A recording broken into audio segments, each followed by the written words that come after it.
Charleston, the richest party of the year. The loading dock is around back, friend. I'm a guest. Would you like to see the invitation? I can show you now. They didn't believe him. This one's a bit out of our reach, friend. The buffet's near the south doors if you're hungry. It was about to get worse. A $45,000 painting, and a man they thought was nobody. He didn't answer, he never did, but the host wasn't finished. You don't belong at this table. And where exactly do I belong? Anywhere but here. Men like you don't belong in rooms like this. That was the moment. He stood up. He didn't say a word. 180 guests watched him walk past a covered plaque. None of them knew what was underneath. They thought they'd thrown a stranger out into the rain. They were wrong. By morning, the world would know his name. To understand what happened that night in Charleston, you have to go back.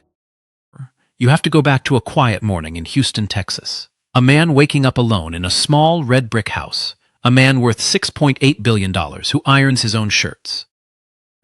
This is the story of how Will Smith brought down the most powerful family in the American South without ever raising his voice. Will Smith woke at 6:14. Same time every morning for 19 years. The red brick house on Voss Road in Memorial Park, Houston, was quiet except for the hiss of a garbage truck's air brake at the corner. A familiar sound. He sat up in white undershirt and gray sweatpants from the Target on Sage Road, 3 pairs for $19. The bathroom tiles were avocado green from 1973. He hadn't changed them. He hadn't changed much in this house since he bought it for $294,000 in October of 2005. The same week his firm signed an $87 million healthcare deal. He could have bought a 6,000 square foot estate in River Oaks. He bought this house instead. It was the right size for one man. He looked at himself in the mirror, 56 years old, 3-day stubble. Eyes the color of black coffee. On the counter beside the sink sat 3 objects in a precise row. A Timex Expedition wristwatch from a Walmart in Pasadena, $79.40. A tube of crest cavity protection. A small wooden frame containing a photograph of his father, Elijah Smith, taken in the summer of 2002 outside the boiler room at the U.S. Steel plant. Elijah was wearing his maintenance coveralls, holding a half-eaten ham sandwich, laughing at something the cameraman had said. The cameraman had been Will. He had been 29 years old that summer, a second-year cardiothoracic surgery resident at Baylor. He had not heard his father laugh like that since. Will brushed his teeth, shaved with a 4-blade Gillette older than most of his executive team, pulled on a charcoal gray polo from the Macy's clearance rack, $22.47 at Memorial City Mall 6 months ago, and a pair of khaki trousers pressed but not dry cleaned. His shoes were Florsheim Oxfords from 2014, with a small crack near the right heel. He did not intend to replace them. The phone buzzed once on the kitchen counter. Vanessa Hargrove, Chief Strategy Officer of Smith Holdings Group. The only person on earth, besides Will himself, who knew the full architecture of the Cypress Grove Foundation. Wheels up at 11:42. Southwest 1847 to Charleston via Atlanta. Naomi has the family guest credential at the front desk. Are you sure about flying commercial? He typed back with one thumb. I'm sure. He poured black coffee into a ceramic mug that read World's Okayest Dad, a Father's Day joke from his nephew Devin 9 years ago, given to him even though he had no children of his own. He had kept the joke. He had also kept the mug. Toast. A banana. The Houston Chronicle on his phone. He did not read the financial specs. At 7:43, he locked the back door and got into a 2014 Ford F-150 in Oxford White with 247,000 miles on the odometer, a faded bedliner, and a small dent on the rear quarter panel from a runaway shopping cart at the H-E-B on Westheimer last spring. The leather on the driver's seat had cracked along the seam. He turned the key. The timing chain rattled for 3 seconds and settled. He pulled out onto Memorial Drive, heading east. 31 minutes to the Smith Holdings Tower. 47 stories of dark glass and pale limestone. He parked in spot D117, a regular employee spot near the freight elevator. He had refused the chairman's spot since the day the building opened. Freight elevator to the 30th floor. Executive elevator to the 47th. He stepped into the boardroom at 8:21. 14 senior executives stood up. He waved them down without looking at them. Vanessa was already seated to the right of his chair, navy pantsuit, reading glasses pushed into short gray hair. 62 years old. Spellman, Stanford Law. His confidant for 15 years. She did not smile when he sat down. Her right hand lay flat against the black walnut table, fingers slightly spread. The expression of a woman who had been awake since 4 in the morning. The meeting moved fast. Q3 metrics. Patient throughput up 4.7% across 14 Smith hospitals. Cardiac specialty margin at 11.3%. The pediatric unit in Atlanta running at 94% capacity, 9 months ahead of projection. Will asked 3 questions, all of them about specific patient cohorts. None of them about financial returns. Then the final agenda item came up. St. Cecilia Medical Center, wing dedication ceremony, Saturday, November 14th, Mount Pleasant, South Carolina. The slide showed a rendering of the new 8-story cardiac wing, $340 million, 12 operating theaters, 96 private patient rooms, the largest standalone cardiothoracic facility in the Lowcountry. The slide did not mention the Cypress Grove Foundation. It did not mention Will. It did not mention that 92% of the construction cost, $313 million exactly, had been wired through the foundation's accounts at Bank of America between July 2022 and February 2025. The slide listed only one donor name, Hollis Pemberton IV, lead benefactor. The room went quiet. 12 of the 14 executives did not know Will had funded the wing. Only Vanessa and the general counsel knew. The others understood the dedication, only as a quarter-end public relations opportunity. Vanessa cleared her throat. Will, before we close, I want to flag something one more time. Her voice was steady. Her hand was not. Pemberton has confirmed 2 U.S. senators, the Charleston mayor, and roughly 180 guests. Charleston Post and Courier has assigned a photographer. I've reviewed his public statements over the past 60 days. She paused. He has used the phrase "my vision" for this wing in 7 separate interviews, including one with WCSC last Thursday. Will set down his pen. I'm aware. There's still time to attend formally. Security, credentials, a tailored suit. He would treat you very differently if you arrived as the chairman of Smith Holdings Group. That's exactly the problem, Vanessa. The room went quieter. The other 12 executives did not understand what was being discussed. They understood the tone. They understood that something important was being decided and that it was not their business. Will stood up and walked to the floor-to-ceiling window overlooking Buffalo Bayou. He stood there for 11 seconds with his hands clasped behind his back. The charcoal polo shirt looked wrong against the executive backdrop. Then he turned around. My father walked into a hospital emergency room on February 14, 2003. 64 years old. Chest pain that started while he was watching a basketball game. My mother drove him. He had Medicare and a $14 copay. He paused. He sat in a plastic chair in the waiting area for 4 hours and 23 minutes. Nobody came. The room did not move. He died in that chair. I was finishing a coronary artery bypass graft 11 miles away at Baylor. I arrived 9 minutes after the time of death. Vanessa closed her eyes. The other 12 executives looked at the table. I have built 14 hospitals in his name since then. None of them carry his name. None of them carry mine. I did that on purpose. Because the question I have been asking for 22 years is not, can a black man build a hospital? He looked at Vanessa. The question is, can a black man walk into a hospital he built, wearing the wrong clothes, and be treated like a human being? Silence on Saturday night. I am going to find out. Vanessa held his gaze for a long moment. Then she gave a single nod. Then one favor. Whatever happens, whatever you see, Clause 17.3 stays sealed unless you personally authorize it. The plaque, the legal trigger, all of it. You don't decide in the room. You sleep on it first. Agreed. The meeting ended at 9:47.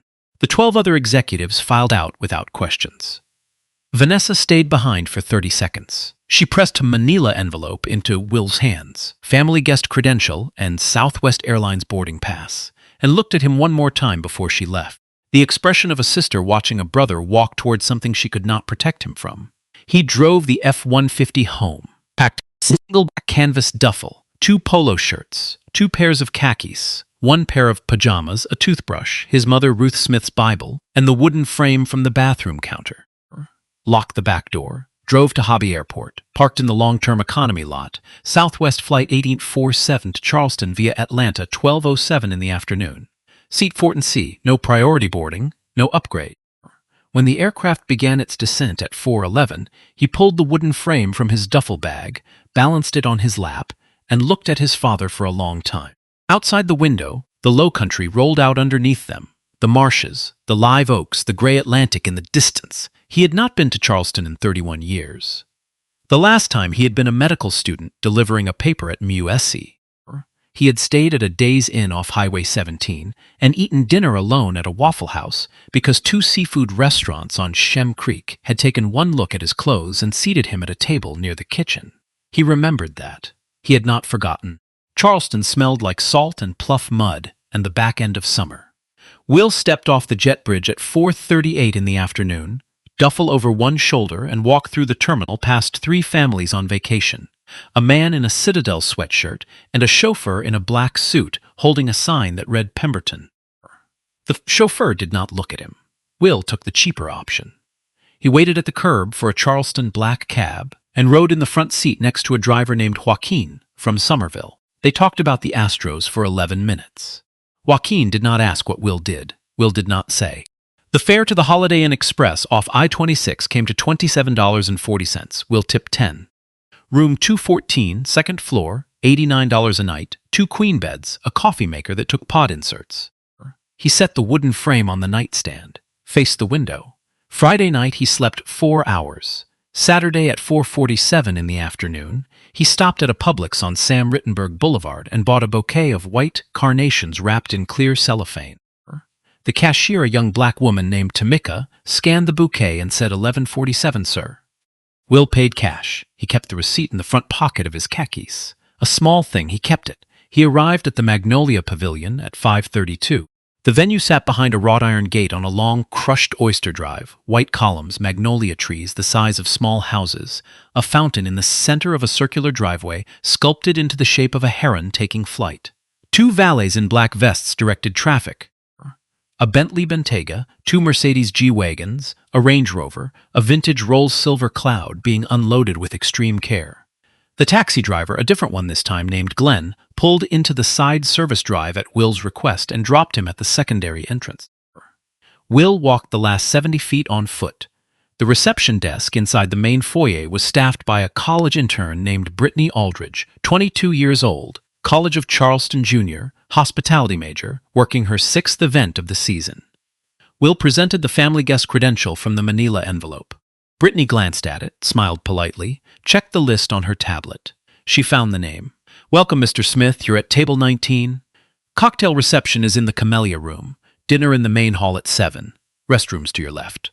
Will nodded, took the small printed seating card, stepped into the foyer.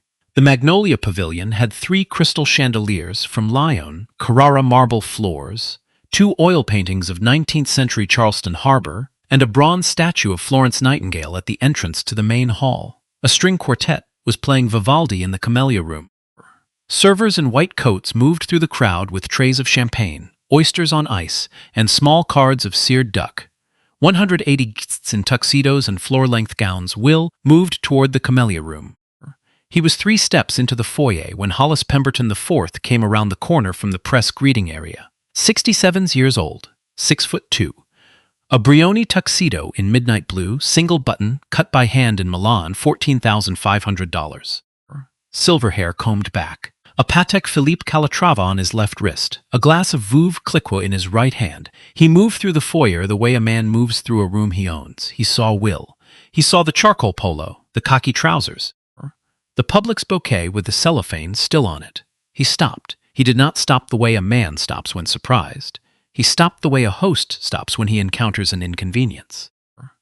He took a small step forward and tilted his head slightly to the right and said, in a voice pitched low and warm and full of southern courtesy, "Sir." Will turned. "The loading dock for floral deliveries is around back. You must have gotten turned around. It happens all the time. Just take that hallway to the south doors, and a young man named Damien will sign for the flowers." Will held his eyes. "I'm a guest." Hollis paused for exactly half a second.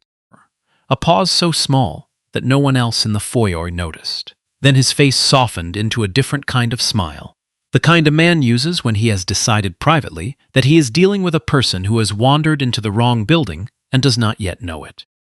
Of course you are. He patted Will on the upper arm. Twice. The contact lasted less than a full second. Welcome.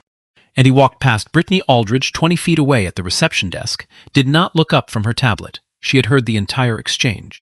She had marked Will on the guest list as confirmed and seated. She did not intervene. Will stood in the foyer for 3 seconds. He looked down at his shoes, the crack near the right heel. He looked at the bouquet in his hand. He looked at the receipt poking out of his front pocket. He took a long breath through his nose and exhaled through his mouth. Then he walked into the camellia room. He found Dr. Ronaldo Foster near the back, by a tall window overlooking the magnolia trees. Ronaldo was 34 years old, 6'1", wearing a black tuxedo that fit him perfectly. He was chief of cardiothoracic surgery at St. Cecilia. Will had recruited him from Emory 7 years ago when he was a third-year resident. Ronaldo was holding a glass of champagne and pretending to listen to a conversation between 2 trustees about a yacht. He saw Will across the room.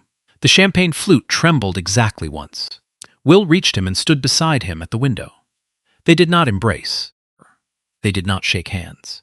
They stood shoulder to shoulder looking out at the magnolia trees the way 2 men stand at a funeral when there is too much to say. "Sir," Ronaldo whispered. "Tonight you don't know me," Will said. "Tonight I'm just a man who lost his father." Ronaldo nodded once. His jaw locked, his eyes went bright. He did not look at Will. He looked at the magnolia trees. "Yes, sir." Will moved on. Naomi Brewster found him 3 minutes later near the silent auction display. Naomi was 38 years old, director of patient family relations at St. Cecilia. In a deep emerald wrap dress she had bought herself for her promotion 2 years ago. She was carrying a small clipboard with a list of the 17 family guests Cypress Grove had registered for the event. She had no idea who Will was. She knew only that her supervisor had told her these guests were VIP-level priority. Please ensure their comfort. Do not let anyone make them feel out of place. She had been trained for this. She was good at it. "Mr. Smith, I'm Naomi. I'm so glad you made it. Did you find your table?" "I did. Thank you. Can I get you a drink? Water? Something stronger? Just water with lemon if it's no trouble." She waved a server over. Made sure the water arrived in a proper crystal glass rather than a banquet tumbler. She made small talk while he waited. She told him about her father, Theodore Brewster, who had been a longshoreman at the port of Charleston for 31 years before he was diagnosed with congestive heart failure in 2020. He had been treated at the old Smith wing, the one that came before the new wing being dedicated tonight. He was alive. He was at home in North Charleston with her mother. He had not missed a Sunday dinner in 4 years. She had no idea who had paid for his treatment. Will listened to all of it. He did not say anything until she was done. "I'm glad he's well, Naomi." She smiled at him, took her clipboard, moved to greet the next family guest. Will turned toward the silent auction display, a 19th century oil painting of the original St. Cecilia Surgical Theater, signed by a Charleston portraitist named Henry Bayard Stebbins, opening bid $45,000. Will stood in front of it. He read the placard. He noted the brushwork in the lamplight on the surgeon's hand. He felt someone stop beside him. "Just a heads-up, friend. Hollis Pemberton again." This time with 2 companions. A heavy-set man in a tuxedo with a red carnation in his lapel, Felix Mortimer, CEO of Coastal Carolina Mutual Insurance, and a woman in a champagne-colored Oscar de la Renta, Adelaide Carrington, heiress to a textile fortune, Charleston Heritage Society board member, 3rd-generation yacht club. "This one's a bit out of our reach. There's a complimentary buffet near the south doors if you're hungry. Pulled pork is quite good this year." Adelaide laughed behind her hand, a small bright laugh, the kind a woman uses at a brunch. Felix smiled and looked at his shoes. Will did not turn his head. He looked at the painting for another 2 seconds. Then he placed the Publix bouquet, still in its clear cellophane, on the edge of the auction table gently, like setting down something fragile with the receipt tucked underneath. He stepped back. He nodded to Hollis. He walked away. 20 feet away, a young black server in a white coat named Damian Holloway was carrying a tray of empty champagne flutes. He had been watching the exchange. He stopped walking. He looked at the bouquet on the auction table. He looked at the receipt under it. He looked at Will's back as he moved toward table 19. Damian turned and looked for Naomi Brewster. He had a question. Will reached table 19 at 6:53. The table was round, 10-place settings, dressed in ivory linen, and a centerpiece of magnolia blossoms in low silver bowls. 5 chairs were already filled. A middle-aged couple from Mount Pleasant, a widow in her 70s who had once been a head surgical nurse, and an older black couple in their late 60s, Cornelius Booker, retired Charleston City bus driver, 38 years of service, and his wife May, retired second-grade teacher. They stood up when Will arrived. "Sit, sit," Cornelius said, waving him down. "We've been hoping somebody good would land at this table." "Place your bouquet right there, brother. They got room." Will laughed for the first time all evening. A small laugh, real, soft. "Thank you, sir. I'm Will. Cornelius.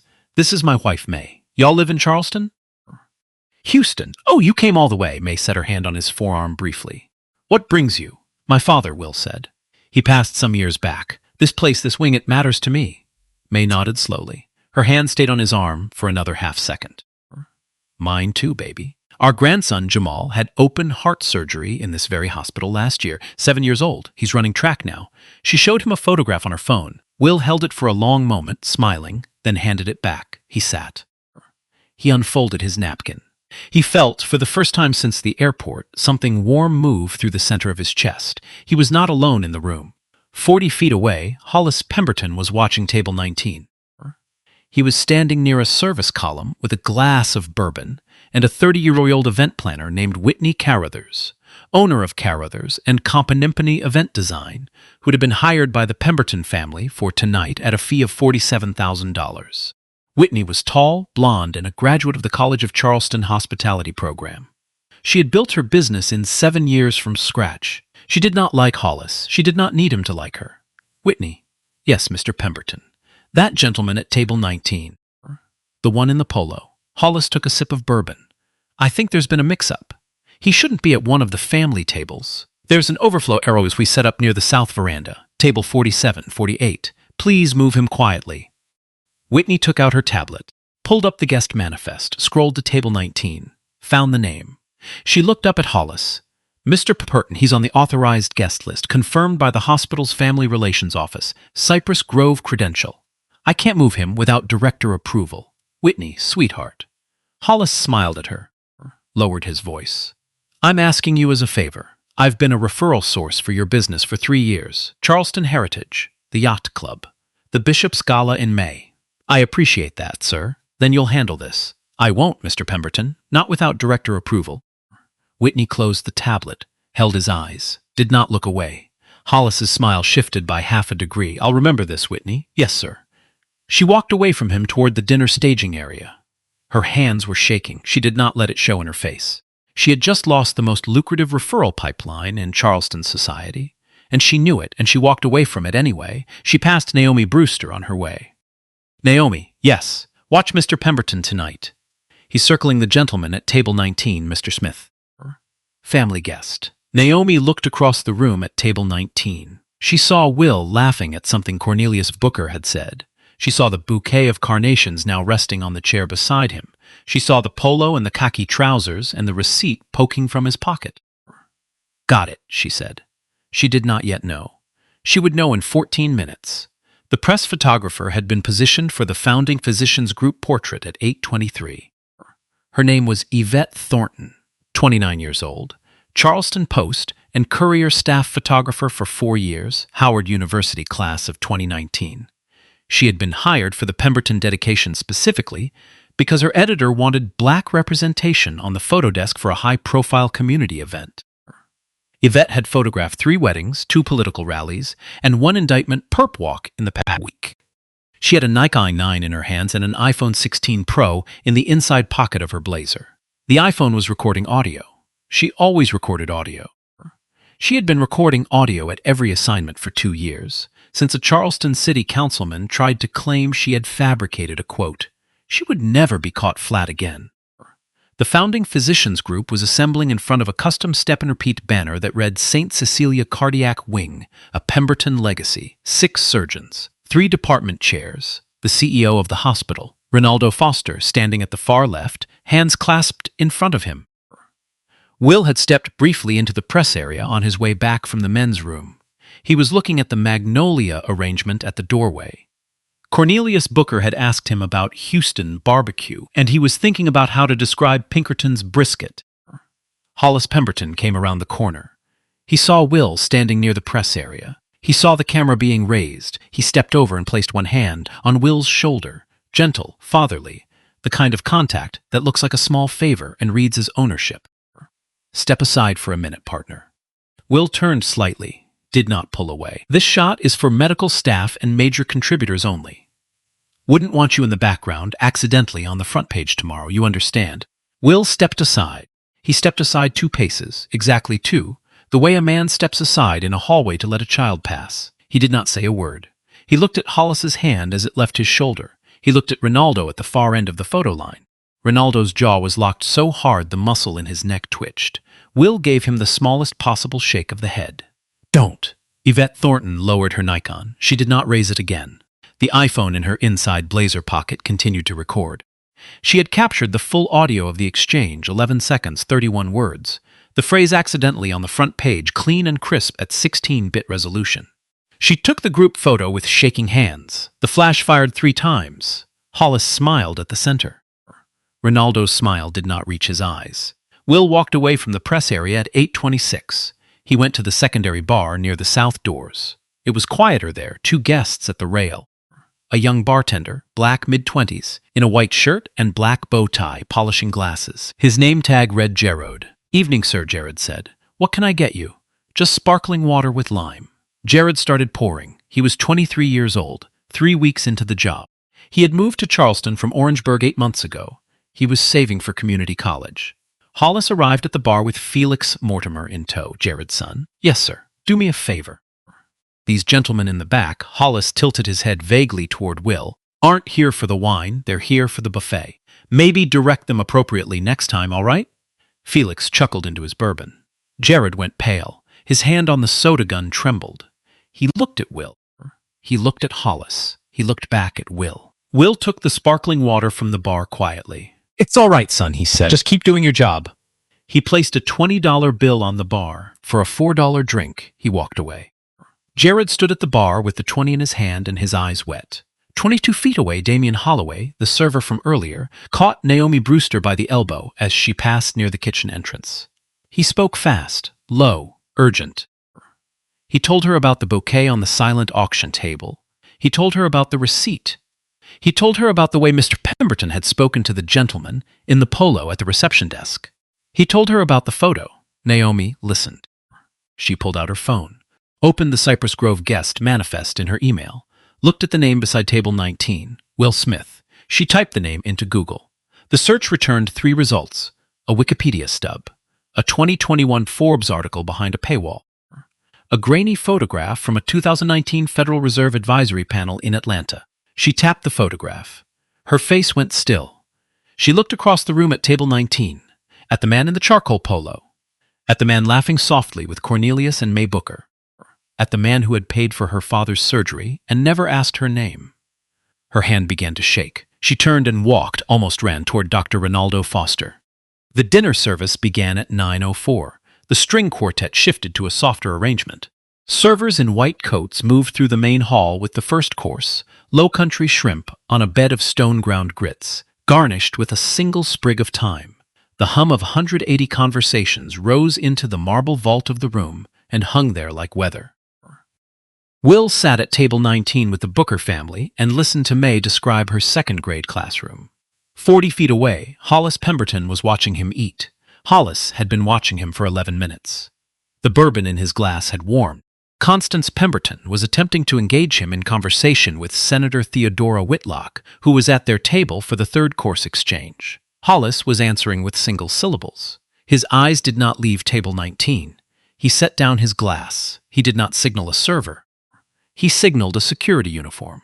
Curtis Vance was standing at the back wall near the kitchen entrance, 52 years old, 6'1", 210 pounds, black, former Charleston Police Department, 14 years of service, retired in 2010 after a knee injury, hired by St. Cecilia in 2011 as security chief.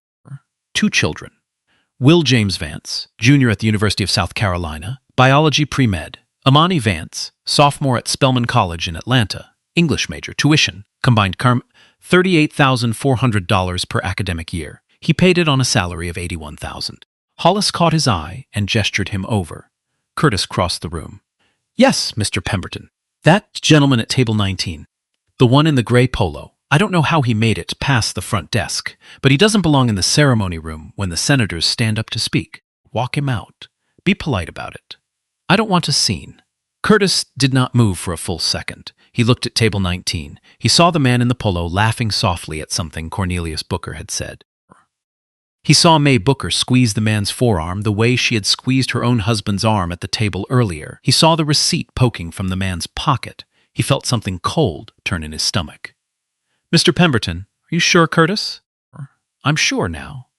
Curtis thought about his daughter Imani's spring semester tuition. He nodded once. Yes, sir. He walked across the marble floor toward table 19.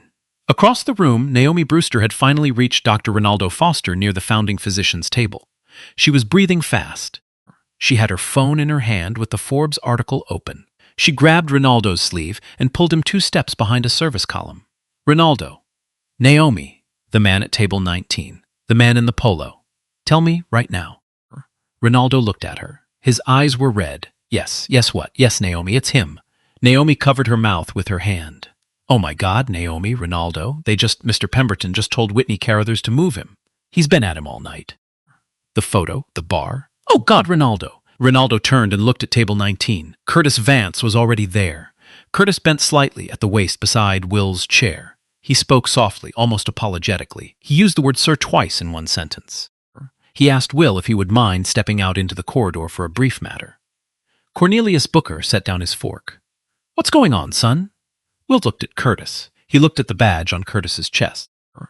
He looked at Curtis's face, at the set of the mouth, at the way the eyes did not quite meet his own, at the strain in the jaw that said, this is not what I want to be doing. Will understood. He folded his napkin and placed it on the table beside his half-eaten shrimp. It's fine, Mr. Booker, he said. Just a misunderstanding. Stay here, enjoy your dinner. May stood up. Will, May, it's fine, please. He stood. He buttoned the bottom of his charcoal polo with a small unconscious gesture. He picked up the public's bouquet from the chair beside him, the carnations slightly drooping now in the warmth of the room, and laid it carefully across the back of the chair. He did not take it with him. He did not want them to think he had brought it for himself. He walked behind Curtis Vance toward the main aisle. The room did not go silent. The string quartet kept playing. The servers kept moving. But the sound shifted, the way a room shifts when a small number of people stop talking and start watching. Senator Whitlock looked up from her plate. Her fork paused halfway to her mouth. She did not say anything. Senator Hartwell at the next table looked up from his phone. He did not say anything either. Yvette Thornton lowered her Nikon. The iPhone in her blazer pocket continued to record. Will walked past table 11, past table 7, past the founding physician's table where Ronaldo Foster was gripping the back of an empty chair with both hands, and his knuckles had gone white. He walked past the dais. At the center of the dais, on a low oak stand, the bronze plaque waited under a tight drape of red velvet. 4 feet wide, 2 feet tall, edge of the velvet pinned with brass tacks. Will walked past the plaque. He paused for exactly 0.4 of a second, long enough for Curtis Vance, 2 paces ahead, to notice the small hesitation, not long enough for anyone else to see it.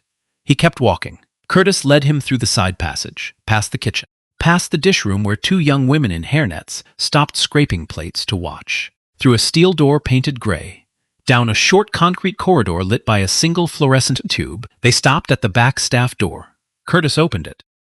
Outside, a fine warm rain was falling on the asphalt of the employee parking lot. The lot was nearly empty. A black Chevy Tahoe with hospital security decals, a 2009 Toyota Corolla, a delivery van with its back doors open. The air smelled of rain on hot pavement and frying oil from the kitchen exhaust fans. Will stepped out into the rain. Curtis Vance stood in the doorway. He did not let the door close behind Will. His hand stayed on the metal push bar. He spoke very softly. "Sir, I'm sorry. This isn't right. I know it isn't." Will turned. He looked at Curtis for a long moment under the yellow glow of the loading dock light. The rain ran in a thin line down the side of his face. His charcoal polo had 2 dark spots on the left shoulder where the rain had reached him first. "You're doing your job, son." "What's your name?" "Curtis." "Curtis Vance, sir. Curtis." Will laid a hand on his upper arm, briefly. "Remember tonight. Just remember tonight." That's all I'm asking. Curtis nodded. He could not speak. Will stepped back into the rain. He walked out from under the metal awning. He stood in the open lot for a long second with his face turned up. The rain was warm and slow and southern. The kind of rain a man could mistake for tears if he were a man inclined to such mistakes. He pulled out his phone. He pressed one number. Vanessa Hargrove answered on the first ring. Houston was an hour behind. She had been waiting. Will. It happened. There was a silence on her end. 3 full seconds. You want me to fly in? Yes. Wheels up in the next 40. Bring David and a notary. Land at Charleston Executive, not the main field. Understood, Vanessa. Yes. Activate clause 17.3. Tell Ronaldo the plaque stays. Don't change anything else, Will. Vanessa, are you sure? I am sure. All right. One more thing, the security chief who walked me out, Curtis Vance. He has 2 children in college. I need their names, their schools, their account numbers at the bursar's offices, and the balance owed for the spring semester. By Monday morning, he heard her breathe out on the line. Will. Oh, Will, by Monday morning, Vanessa. Yes, sir. He ended the call. He stood in the rain for 1 more minute with his face turned up. Inside the building, behind the marble walls and the chandeliers and the Vivaldi, Hollis Pemberton was rising from his chair and adjusting his cufflinks and walking toward the dais. He had his speech in his inside pocket. He had rehearsed it 7 times during the week. He was about to step onto the stage. He was about to pull the cord on the red velvet drape. Behind a service column, Naomi Brewster lowered her phone. She looked at Ronaldo Foster. She said 1 sentence. They just walked him out the staff door. Ronaldo turned. He started moving. Hollis Pemberton stepped onto the dais at 9:21. The string quartet finished a phrase and went quiet. The servers froze in place along the perimeter of the room. The conversations at the 180 seats died down to a soft, scattered hush. 3 of the 4 chandeliers above the dais had been dimmed for the ceremony. The single spotlight from the rigging caught the silver in Hollis's hair and the blue silk of his lapel. He looked out at the room. He looked for a long moment like a man who had waited his entire life for this lighting. He adjusted the microphone. Friends, family, distinguished guests of the great state of South Carolina. His voice rolled out in a soft, warm, Lowcountry drawl. Tonight is more than the unveiling of a building. Tonight is the unveiling of a legacy. A legacy that began in 1884 when my great-great-grandfather William Pemberton I took out a personal loan and broke ground on the original St. Cecilia. A legacy that has carried through 4 generations of Pemberton men, 4 generations of vision, 4 generations of... A figure stepped onto the dais from the left. Ronaldo Foster, in his black tuxedo, his cravat slightly askew, his eyes red-rimmed. He walked the 8 feet to the podium with steady measured steps, and he did not stop walking until he was standing directly beside Hollis Pemberton at the microphone. He placed one hand flat on the lectern. Mr. Pemberton, with respect. Before you go any further, there is something the room needs to know. Hollis turned. His face was still arranged in the smile he had brought up onto the dais. Dr. Foster. This is not the time, sir. With respect, it is the only time. Ronaldo took the microphone with his right hand, not pulling it, not snatching it, lowering his hand over it the way a surgeon lowers a hand over a wound he is about to close. Hollis let go. Ronaldo turned and faced the room. Ladies and gentlemen. The camellia room went completely silent. 6 minutes ago, the chairman of this hospital's board of trustees instructed our chief of security to escort a man out of this building through the staff door. That man arrived here tonight in a gray polo shirt. He carried a bouquet of $11 carnations from a Publix on Sam Rittenberg Boulevard. He did not announce himself. He never does. Ronaldo reached into the inside pocket of his tuxedo jacket. He pulled out a black card. He placed it on the lectern beside the microphone. The lighting in the room caught the card at the right angle, and the room could see very clearly the 2 small letters embossed in matte gold at the top corner. CG, Cypress Grove. This is a corporate access card belonging to the Cypress Grove Foundation. Cypress Grove is a Delaware limited liability charitable trust that has been operating in the American South for 19 years. Its existence is a matter of public record. Its sole beneficial owner has until tonight been a matter of private knowledge. Ronaldo's hand rested on the card. Between July of 2022 and February of 2025, Cypress Grove wired $313 million in 7 tranches into the construction account for the new cardiac wing of this hospital. This represents 92% of the total construction cost. Bank of America, a account number ending in 8294. I have a copy of every wire confirmation in my briefcase, and copies have already been delivered to legal counsel. Senator Whitlock set her wineglass down on the table. The crystal rang faintly against the porcelain charger. Hollis Pemberton stood beside Ronaldo with his mouth slightly open. "Dr. Foster," he managed. "I'm sure there's been—" Ronaldo did not look at him, Mr. Pemberton. "With respect, your family's contribution to this wing was $14,600,000. Generous, meaningful. We are grateful. But your contribution represents 4.2% of the total construction cost. 92% came from a single donor whose only contractual condition was anonymity." He paused. "Until tonight, a hand went up at table 6. Felix Mortimer was on his feet. His tuxedo jacket was open. His phone was in his right hand. The screen was lit and his face was the color of unbaked bread. He had been typing the search terms into Google for the past 20 seconds. Cypress Grove Foundation. Cypress Grove LLC Charitable. The Cypress Grove aware. He had reached the third result, Hollis. His voice came out cracked. "Hollis, who is Cypress Grove?" "It's not on any donor list I've ever seen." Hollis did not turn to look at him. "There's only one search result that names a beneficial owner, Hollis. A Delaware filing from 2007. Sole member listed." Felix lowered his phone. "Smith Holdings Group." He looked across the room. He looked at the empty chair at table 19. He looked at the bouquet of white carnations draped over the back of the chair, the cellophane still on it. He looked at the receipt poking from the cellophane. Hollis, was that him? In the gray polo? Was that Will Smith? Ronaldo said into the microphone for him. "Yes, Mr. Mortimer, that was him."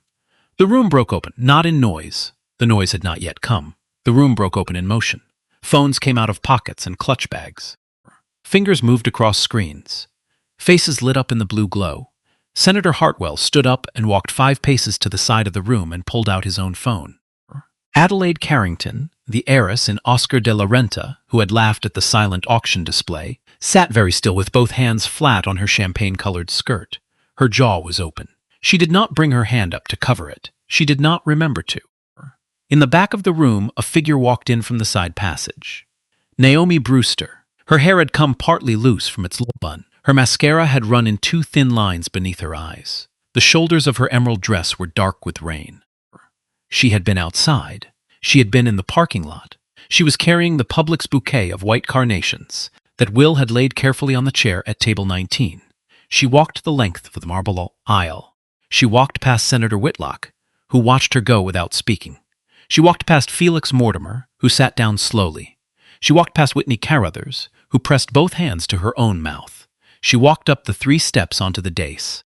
She placed the bouquet of white carnations on the lectern beside the Cypress Grove card. She tucked the public's receipt out from the cellophane and flat on the plate $11.47, printed at 16:38 on Saturday, November 14th. She turned to face the room. He left these on the silent auction table with the receipt. Her voice was small and clear and did not shake, because he didn't want anyone to think he was lying about being a family guest. She stepped back. At table 19, Cornelius Booker stood up. He was 68 years old, 6 feet tall.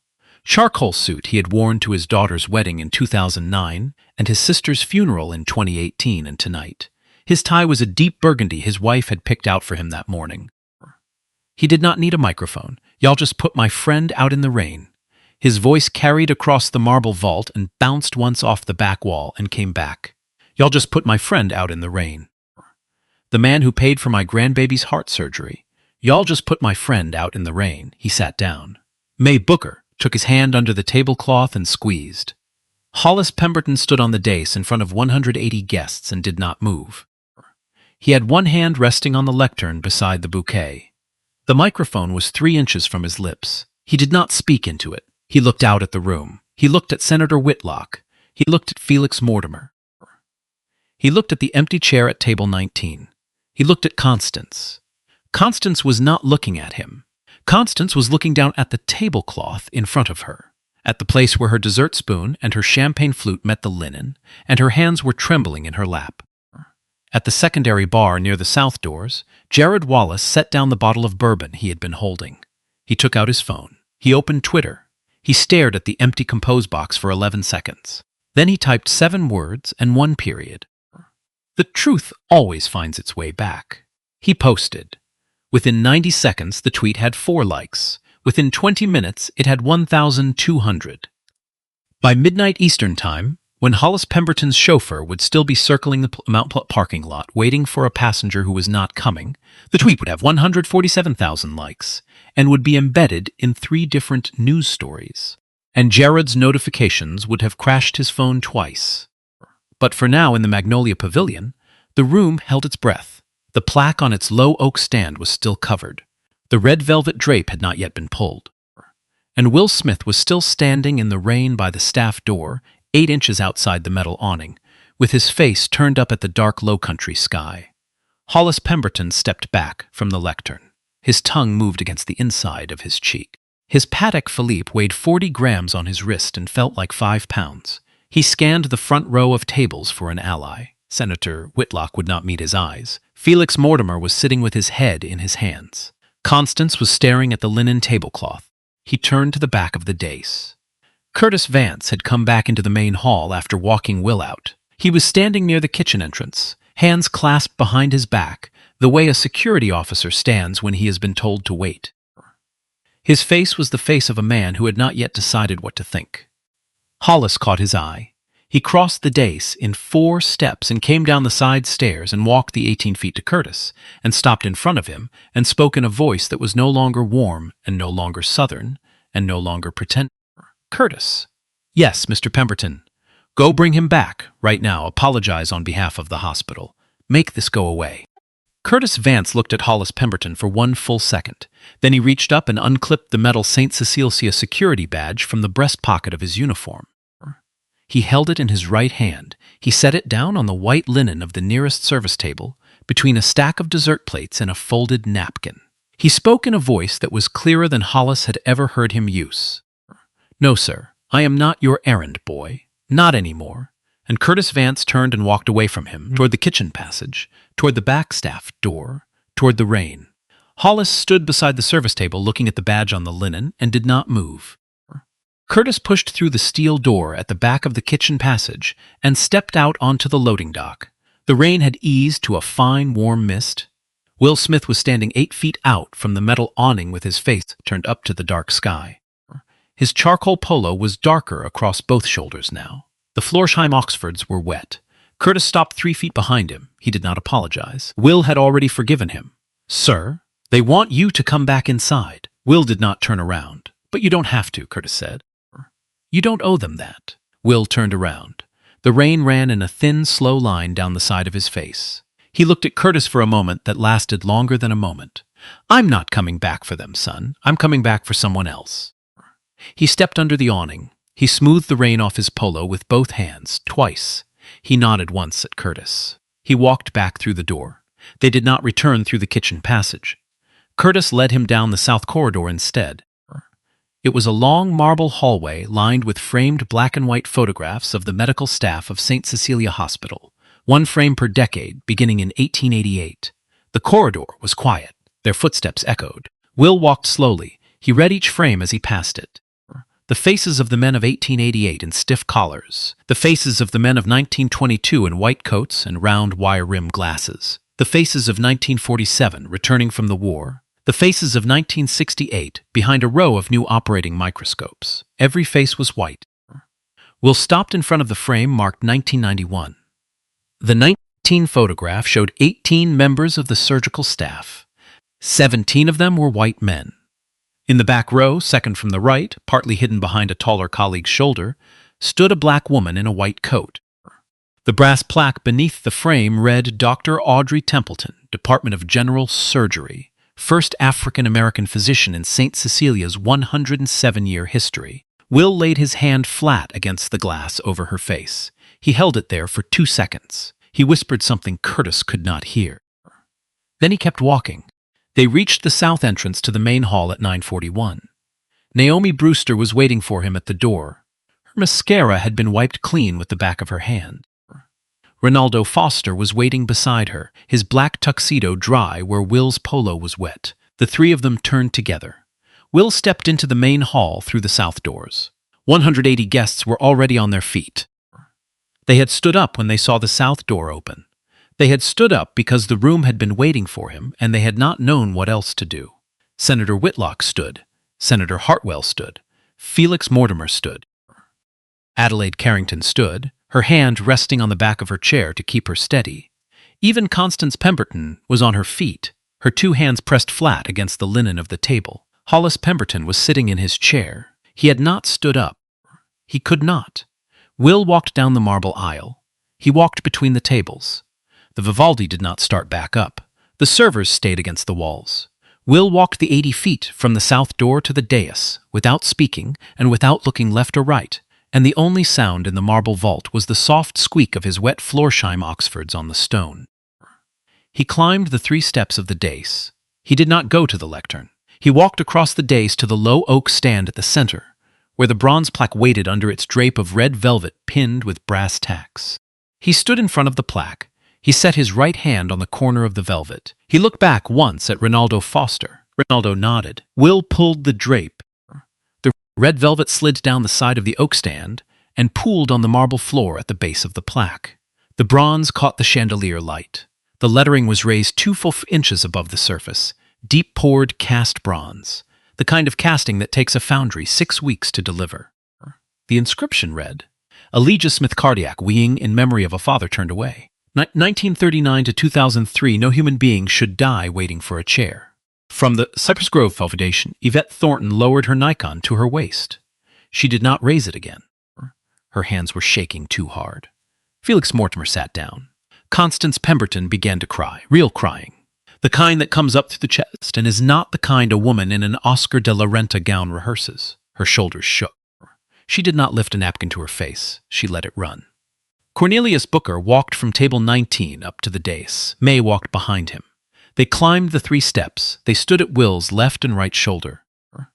3 black people in front of a bronze plaque that named a black man who had died on a plastic chair in a hospital waiting room 22 years ago. Will turned and faced the room. He did not take the microphone. His voice in the marble vault did not need it. My father was 64 years old. He worked 39 years as a boiler maintenance technician at a steel plant in Houston, Texas. He paid taxes every year of his adult life. He served 2 tours in Vietnam. He believed until the day he died that this country would care for him when he needed care. He paused. He died on a plastic chair in a hospital waiting room in February of 2003. 4 hours and 23 minutes. Nobody came. The room did not breathe. Tonight I came to this hospital in a gray polo shirt because I wanted to see with my own eyes whether the place I built in his name would treat a man like him the way that other hospital treated him. I came to see if money could buy dignity. I came to see if a check could change a culture. Will looked at Hollis Pemberton. For the first time all evening, he looked directly at him. It cannot.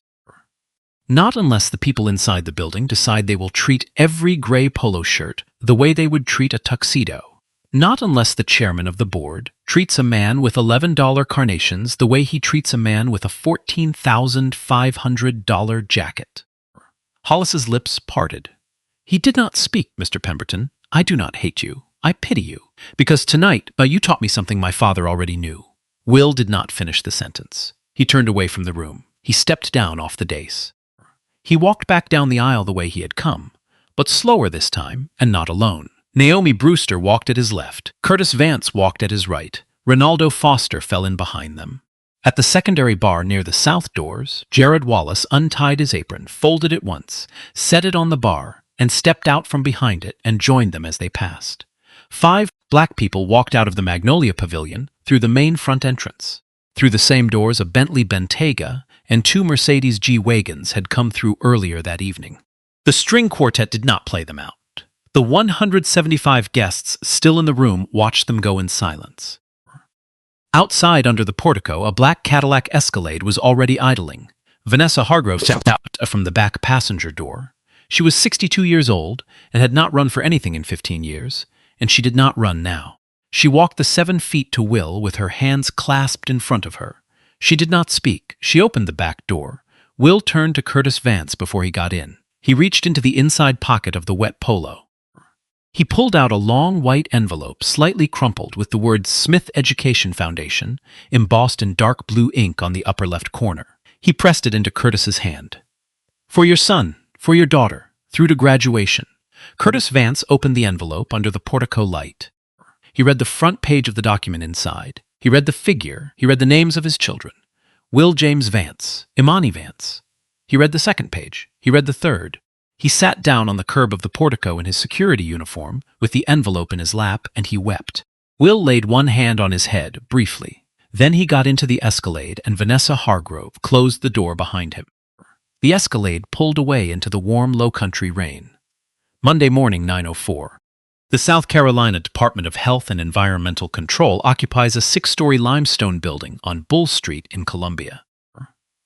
The third-floor conference room, reserved for emergency Title VI hearings, has fluorescent lighting and a long oak table, and 12 straight-backed chairs and a single American flag on a brass stand in the corner. The hearing had been called over the weekend at the request of Senator Beauchamp Hartwell. Will Smith was not present. He was in a hotel suite in downtown Charleston, watching the Houston Astros lose to the Texas Rangers on a muted television while Vanessa Hargrove and the legal team monitored the proceedings on a secure video stream from Houston. The 3 witnesses had agreed to testify on the condition that none of them would be paid. Tisha Greer was called first, 44 years old, charge nurse at St. Cecilia's Cardiac ICU for 19 years before she was terminated in October of 2019. She had driven up from Charleston that morning in a 2016 Hyundai Sonata with 140,000 miles on it. She was wearing a navy pantsuit she had bought at Belk on Saturday afternoon, for this hearing specifically. Her hands rested on the oak table in front of her, fingers slightly curled inward. She did not need notes. On the afternoon of July 4, 2019, a patient named Otis Henderson was brought into our emergency department with a confirmed STEMI, a major heart attack. Mr. Henderson was 71 years old. He was a retired postal carrier. He had Medicaid coverage but no private supplemental insurance. Our cardiology fellow recommended admission to the cardiac ICU. She paused. Mr. Pemberton was on the floor that day. He had come in to check on the holiday decorations in the founder's lobby. He passed through the ER, he stopped at the nursing station, and he looked at Mr. Henderson on the gurney, and he asked the charge attending, and I quote, because I wrote it down, "Is he going to take up a cardiac bed all weekend?" She paused again. Mr. Henderson was transferred to the general medical floor instead of the ICU. I documented the deviation from the cardiology recommendation in his chart, and I noted Mr. Pemberton's intervention by name. Mr. Henderson coded 14 hours later. He did not survive. The hearing officer asked her what happened next. I was placed on administrative leave 6 weeks later. I was terminated for cause 2 months after that. The cited reason was a documentation infraction unrelated to the Henderson case. I was offered a settlement of $19,000 in exchange for signing a non-disclosure agreement. I did not sign it. She slid a folder across the table. This is a copy of the original chart note. Mr. Henderson's family has authorized its release. Reginald Banks was called second. 58 years old, vascular surgeon. Graduate of Howard University Medical School, 1992.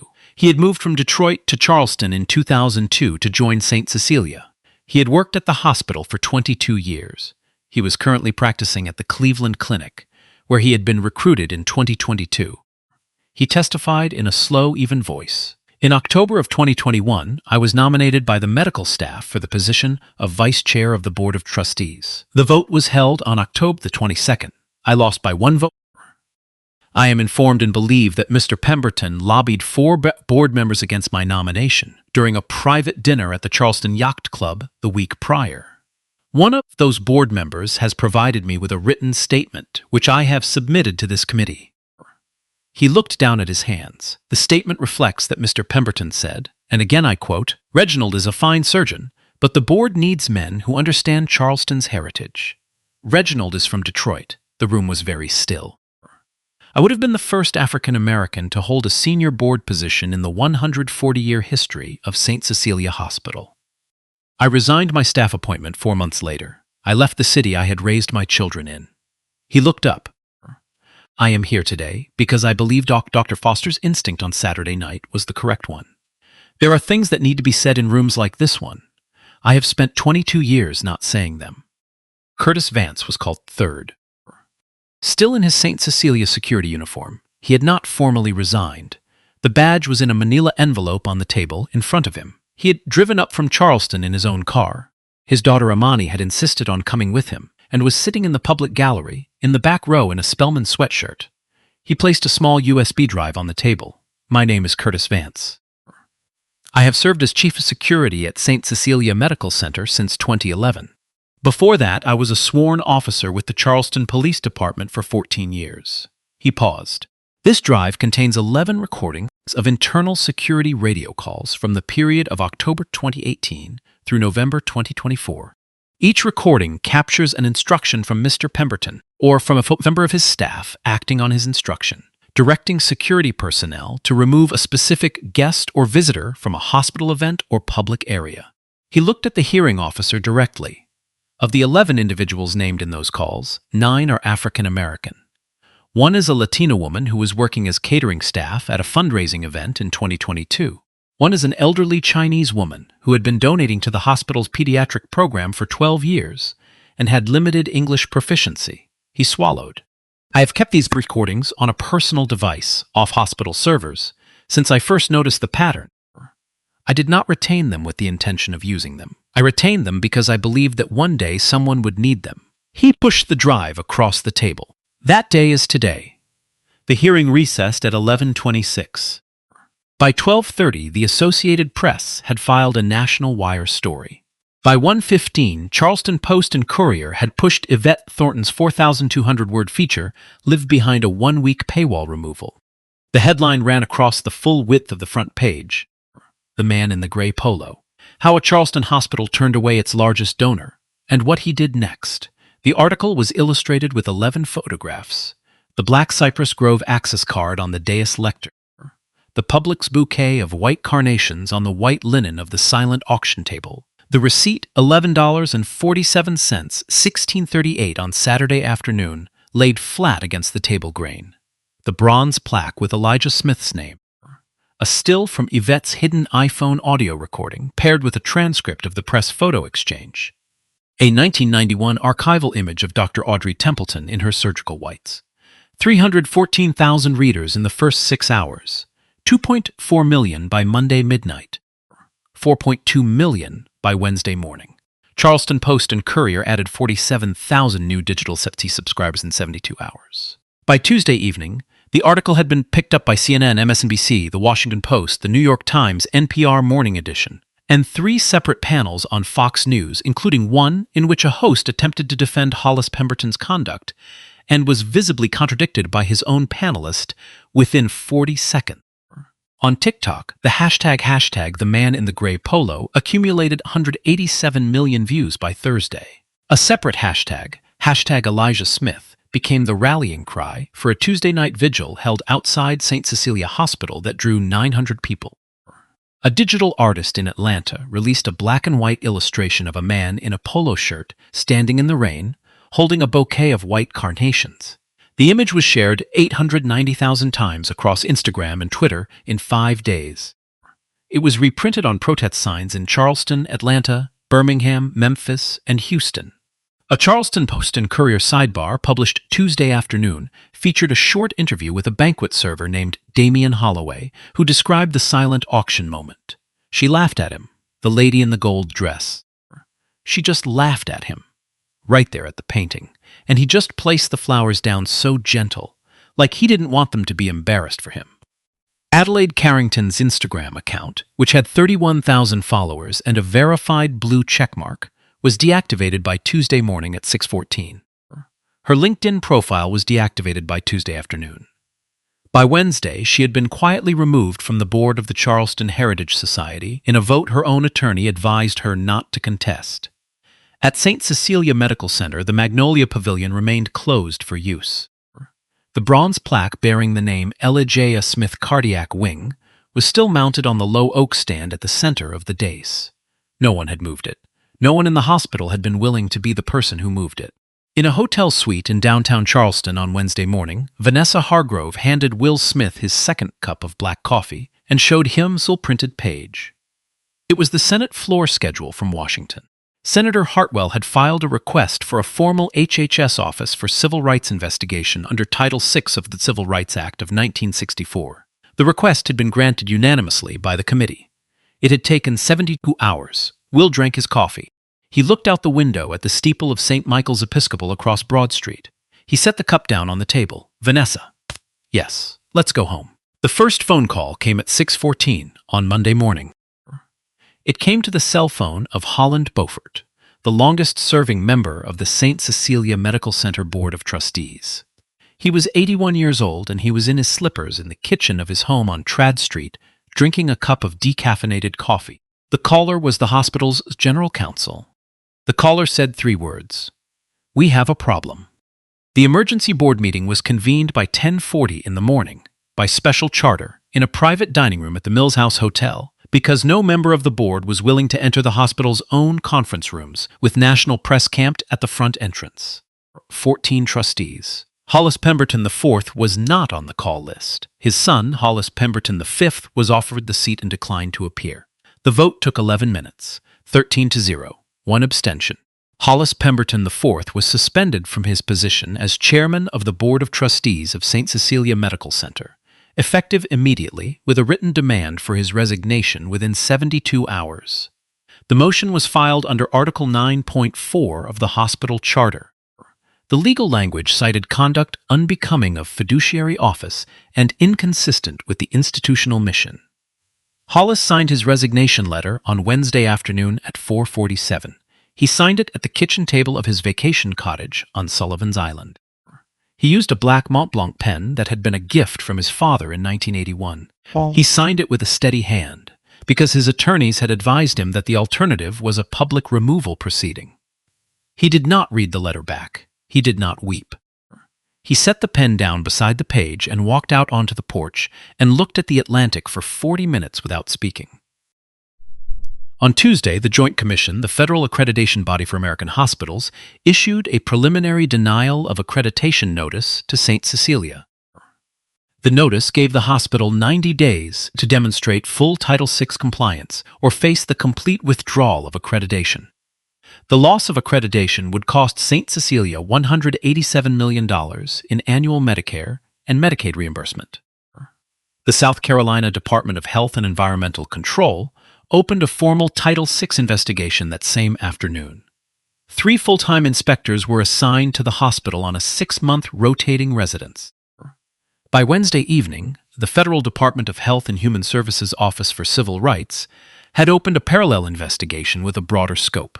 The HHS investigation did not stop at the hospital. It examined Hollis Pemberton's other corporate holdings, including Beauchamp Coastal Holdings, the family's commercial real estate concern. Within 9 days, federal investigators identified 4 civil rights settlements that had been paid out between 2014 and 2022 under non-disclosure agreements. The 4 settlements totaled $8,700,000.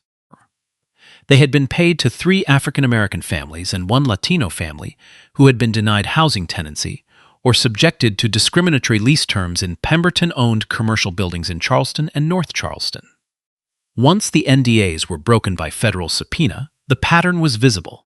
The business consequences began on Tuesday morning at 9.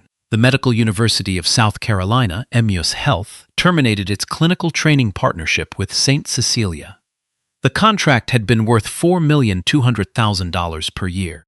The MUC dean issued a 1-paragraph statement citing our institutional commitment to equitable training environments for our resident physicians. Hyatt Hotels Corporation, which had been finalizing a development partnership with the Pemberton family on a $215 million resort property at Wando Marina, formally withdrew from the project on Wednesday afternoon. The withdrawal notice ran to 4 lines. The lawyers had been instructed to keep it short.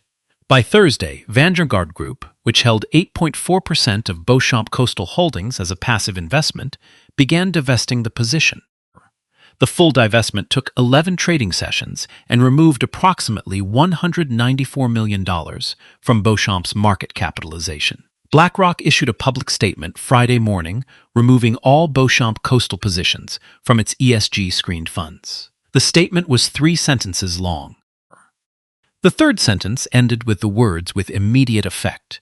A 412-attorney law firm in Atlanta, Houghton, Bellamy, and Strauss sent a hand-delivered letter to Beauchamp Coastal's general counsel terminating a $4.2 million annual legal services contract that had been in place for 19 years. The letter cited a routine reorganization of the firm's client portfolio. The reorganization had taken 3 days to plan. The social consequences moved faster. The Charleston Heritage Society voted unanimously on Thursday evening to expel both Hollis and Constance Pemberton, citing a 1971 charter clause, conduct incompatible with the dignity of our city. The Pemberton family had been members of the Charleston Heritage Society since 1908. The St. Andrew's Society of Charleston, in which the Pemberton family had held continuous membership since 1873, sent a private letter to Hollis on Friday morning, asking him to voluntarily resign by the end of the calendar quarter.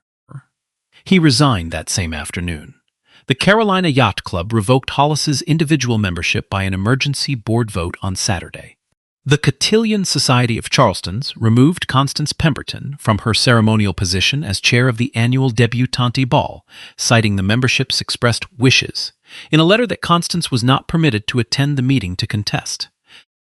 On the following Monday, 8 days after the Magnolia Pavilion, Hollis Pemberton sat for a 14-minute interview on the local Charleston ABC affiliate. He wore a navy suit. He sat in a leather wing chair. He read a statement that had been drafted, revised, and rehearsed by a team of 6 lawyers and 1 crisis communications consultant over the prior weekend. He used the phrase deeply regret 4 times. He used the phrase moving forward 7 times. He used the phrase if anyone was offended twice. He did not say the word sorry. He did not say the words I was wrong. The interview clip was posted on the affiliate's website at 6:12 in the evening. By midnight Eastern, a 23-second excerpt had been uploaded to TikTok with the caption, "Notice how he never says sorry." By the following Monday, that single clip had 31 million views. On Wednesday, Constance Pemberton drove herself to the office of a family law firm on East Bay Street in a Lexus SUV she had purchased without her husband's knowledge in 2019. She filed for divorce. The petition cited irreconcilable differences after 41 years of marriage. According to the court filing, she requested the equal division of marital assets and retention of the family property on Sullivan's Island, which had been in the Pemberton family since 1907. Her attorney issued no comment. Hollis Pemberton learned about the divorce filing from a Post and Courier reporter who called his cell phone for confirmation. He did not confirm. He did not deny. He did not pick up the second call. On Friday morning, Eleanor Pemberton Whitcomb, Hollis's only daughter and a partner at Brennan Fairfax in Atlanta, posted a 4-paragraph statement to her LinkedIn account. The post had no photograph. It had no hashtags. My father's conduct on November the 14th does not reflect my values, my husband's values, or the values we are raising our children with. I love my father. Love does not require silence in the face of harm. My husband and I will donate $250,000 to the Elijah Initiative this year, and every year going forward in our family's name. The post received 47,000 likes in 72 hours. It was the most viewed LinkedIn post of the week in the southeastern United States. At St. Cecilia Medical Center, on Monday of the 3rd week, the Board of Trustees voted unanimously to rename Pemberton Hall, the hospital's original 1972 founders' lobby, to the Booker Family Hall, in honor of Cornelius and May Booker and their 7-year-old grandson Jamal, whose open heart surgery had been performed at the old Smith Wing the previous year. The renaming ceremony was held on a Saturday morning at 10. Jamal Booker, in a small navy blazer his grandmother had pressed twice that morning, was given an oversized pair of red-handled ceremonial scissors. He cut the ribbon. He was lifted onto his grandfather's shoulders for the photograph that ran on the front page of Charleston Post and Courier the following day. Curtis Vance was appointed to a newly created position, Director of Patient Advocacy and Equity, with a salary of $147,000 per year. He accepted on the condition that the position would report directly to the new board. Naomi Brewster was promoted to Vice President of Patient-Family Relations for the entire Smith Health Systems network, with oversight of all 14 hospitals across 7 states. Jared Wallace received a full scholarship to Trident Technical College's phlebotomy program, with a guaranteed conditional placement in the new Elijah Smith Cardiac Wing on successful certification. Damian Holloway, the banquet server, received a full scholarship to the College of Charleston's Hospitality Management program. Ronaldo Foster was elevated to the St. Cecilia Board of Trustees on the same Monday afternoon that the Booker Family Hall was renamed. Will Smith issued no public statement throughout any of it. Smith Holdings Group issued no press release. Cypress Grove Foundation made no announcement. Vanessa Hargrove sent one internal email to the company's 24,000 employees on the Tuesday after the dedication. The email was 3 lines. To everyone who has reached out about Charleston, thank you. Our chairman is doing well. We are not commenting publicly. Please continue your work with the dignity that has always defined us. In Houston, on the Wednesday morning 2 weeks after the Magnolia Pavilion, Will Smith drove his 2014 Ford F-150 to the Smith Holdings Tower, parked in spot D117, and rode the freight elevator to the 30th floor. He did not look at his phone the entire ride. 9 months later, August in Houston, 6:14 in the morning, the red brick house on Voss Road sat in the same heavy summer stillness it had sat in for 19 years. The garbage truck rolled by on the corner. The brakes hissed. The cicadas had started already. The avocado tiles in the bathroom were still the wrong color. Will Smith opened his eyes. He did not check his phone. He walked into the bathroom in the same white undershirt and gray sweatpants. He looked at himself in the mirror. 3-day stubble. 57 years old now. The corners of his eyes had softened in a way they had not the previous winter. On the counter beside the sink were now 4 objects in a row, the Timesmax Expedition. The tube of crest cavity protection.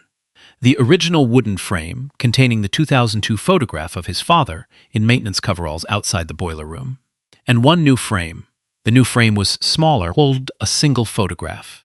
The photograph showed a 7-year-old boy in a navy blazer being lifted onto an older man's shoulders in front of a brass nameplate that read Booker Family Hall. The boy's grandmother stood beside them in a yellow Sunday dress. All 3 of them were smiling at something off-camera, and the off-camera something was a photographer named Yvette Thornton. Will had taped a small note to the back of the frame. The note read, "The ones who stood up." He poured black coffee into the world's okayest dad mug. He toasted 2 slices of Sara Lee whole wheat. He peeled a banana that was just past the edge of ripeness. He drove the 2014 Ford F-150 through morning traffic into downtown Houston and parked in spot D117 at the Smith Holdings Tower and rode the freight elevator up. The conference room on the 47th floor was full at 8:45. The Elijah Initiative launch meeting had been scheduled for 2 months. The internal launch, not the public one. The public launch had been 6 months earlier, the day Will had quietly approved a $50 million permanent annual endowment for cardiac care for uninsured patients across the 14 Smith Health Systems hospitals. Vanessa Hargrove sat to his right in a navy pantsuit and the same reading glasses pushed into her short gray hair. She was now the inaugural chair of the Elijah Initiative Board. Naomi Brewster sat 2 seats down, now Executive Vice President of Patient Family Relations for the entire network. Dr. Ronaldo Foster joined by secure video from Charleston, where he had remained at St. Cecilia and was now also serving on the hospital's reconstituted Board of Trustees. At the head of the second row sat a man Will had not expected to be in Houston 3 months ago, Curtis Vance. Curtis had moved to Houston in May, after he and his wife had spent 4 months looking at properties in 3 cities. He had accepted the position of Senior Director of Patient Advocacy for Smith Health Systems at a salary of $192,000 a year. His daughter, Amani, had transferred to Rice University on a full Smith Education Foundation scholarship. His son, Will James, had begun his pre-med rotations at the University of Texas Health Science Center. Curtis was wearing a brown suit that morning. He had stopped wearing security uniforms. The meeting opened at 8:48. The Elijah Initiative numbers were good. $47 million for direct patient cardiac care, $2,300,000 for family transportation costs from rural and underserved counties, $600,000 for memorial scholarships awarded annually in the names of patients who had not survived their treatment given to their children. Each year, permanent, a buried clause in the initiative's governing trust, a clause Vanessa had drafted herself in February at Will's instruction, was Clause 17.3. If at any point a Smith-affiliated hospital is found to have turned away a patient on the basis of insurance status, race, ethnicity, immigration status, or socioeconomic class, the administrator responsible shall be terminated within 14 days. and a bronze plaque shall be installed at the main entrance bearing the patient's name. Clause 17.3 had been triggered exactly once in Memphis. In March, a 66-year-old woman named Florence Hayward had been turned away from the Smith Memorial Emergency Department on a Saturday afternoon because the night shift charge attending had decided that her Medicaid coverage made her a poor allocation for a busy night. She had died on her sister's couch 9 hours later. The charge attending had been terminated in 11 days. A bronze plaque had been installed at the main entrance of Smith Memorial, Memphis on May the 7th. Florence Hayward, 1958 to 2024. The full inscription was now standing eye level at the front door of the Memphis hospital, beside the automatic glass. Will had personally attended the unveiling. He had not given a speech. By 9:30, the Houston meeting was wrapping. Ronaldo gave an update from Charleston by video. The Joint Commission had granted St. Cecilia provisional reaccreditation in May, conditional on a $73 million 5-year reform package. The hospital's new board of trustees had 9 members of color out of 15 seats, a first in the institution's 140-year history. Dr. Reginald Banks had returned from Cleveland Clinic in April and was now the board chairman. The Booker Family Hall dedication on the South Lobby had been one of the most attended public ceremonies in the city of Charleston that year. Senator Theodora Whitlock had come. Senator Beauchamp Hartwell had come. Mayor Andrew Calhoun had come. Jamal Booker, now 8 years old and running track, had cut the ribbon with oversized scissors and a serious face. Ronaldo, on the video screen, smiled briefly. "Sir, I thought you'd want to know. The plaque in the cardiac wing, the original one, it's been standing 11 months now. There's a steady stream of visitors, mostly families, mostly black families. They come and they stand in front of it and read it. Some of them cry. Some of them just stand there. The hospital has not been asked to move it once." "Thank you, Ronaldo." "Sir, yes. My son turned 2 last week. Congratulations. Name is Elijah." Will did not say anything for 3 seconds. "Thank you, son." The meeting ended at 9:47. Hollis Pemberton was last photographed in public 8 weeks earlier at a municipal golf course in Pawleys Island, South Carolina. He had been wearing an old polo shirt and khaki shorts. He had been playing alone. He had refused to acknowledge the photographer. Constance Pemberton had moved permanently to the family's cottage on Sullivan's Island. The divorce had been finalized in April. She had taken back her maiden name, which had been Constance Buchanan, before she was 23 years old. She had begun volunteering at a literacy program in Mount Pleasant. She had not spoken publicly about Charleston, the dedication, the marriage, or her former husband. She had not spoken privately either, except to her daughter Eleanor.